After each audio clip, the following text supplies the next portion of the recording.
చిన్నశంకరంపేట మండలం సూరారం గ్రామానికి చెందిన తొంట సావిత్రి గత 15 రోజుల క్రితం ప్రమాదవశాత్తు చెరువులో పడి మృతి చెందడం జరిగింది.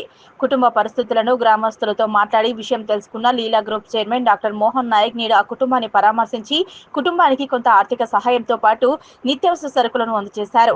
మృతురాలు సావిత్రికి భర్త దుర్గయ్య, కుమారుడు బాబు, కూతురు భవానీలు ఉన్నారు. ఆర్థిక ఇబ్బందులతో ఉన్న కుటుంబం కుమారుడు బాబు కూలీ పనులు చేసుకుంటూ జీవనం సాగిస్తున్నాడు. దుర్గయ్య వ్యవసాయ కూలీ పని చేస్తూ కుటుంబాన్ని పోషించుకుంటున్నాడు.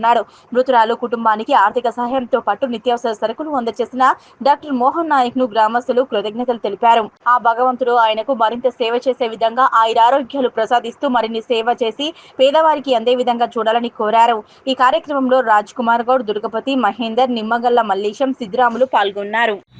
నేడు లీలా గ్రూపు సంస్థ చైర్మన్ మోహన్ నాయక్ గారు మరి సూరారంలో మొన్న శివరాత్రి రోజు జరిగినటువంటి ప్రమాదవశాత్తును తెలుసుకొని ఆయన స్పందించి వారి యొక్క కుటుంబానికి తొంట సావిత్రి మరియు వైఫ్ ఆఫ్ దుర్గయ్య వారి పిల్లలు భవానీ బాబు గారులను పరామర్శించడానికి వచ్చి వాళ్లకు ఆర్థిక సాయంగా 5,000 రూపాయలు మరియు బియ్యము తదితర సామాన్లు, వంట సామాన్లు మరియు అన్ని విధాలుగా వారికి అందించి ఆయన వారికి సహాయం చేసినాడు.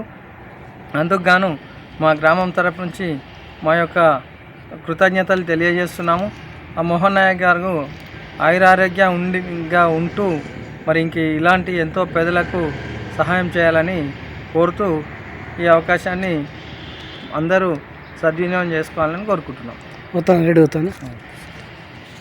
రెడ్డి తెత్తలేను ఆల్రెడీ